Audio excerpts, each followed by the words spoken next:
आणि राज्यपालांकडे सत्ता स्थापनेचा दावा केल्यानंतर पत्रकार परिषदेमध्ये अजितदादा आणि शिंदे यांच्यामध्ये चांगली जुगलबंदी पाहायला मिळाली। अजित पवारांच्या बाउन्सरवर एकनाथ शिंदे यांनी देखील जोरदार सिक्सर मारल्याचं पाहायला मिळालं। अभी शाम तक रुको, अभी कल शपथ ली है ना, उनका समझ में आएगा। मैं तो लेने वाला हूँ शपथ।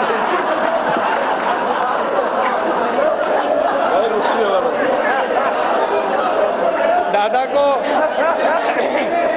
दादा को नहीं, अरे भाई दादा को अनुभव है, दोपहर शाम को भी लेने का और सुबह भी लेने का।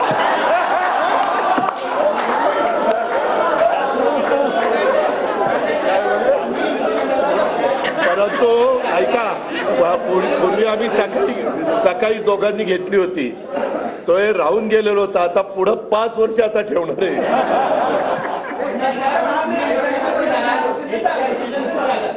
काय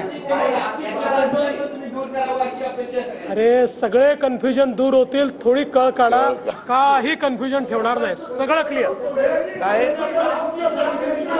काही कन्फ्युजन नाही आहे। ए बाबा, काही कन्फ्युजन नाही। सगळ्यांना उद्या तुम्ही 5:30 वाजता नाही 5 वाजता हजर व्हा आणि परत दादांच्या बद्दल किंवा आमच्याबद्दल काय तुम्ही बातम्या चला, धन्यवाद।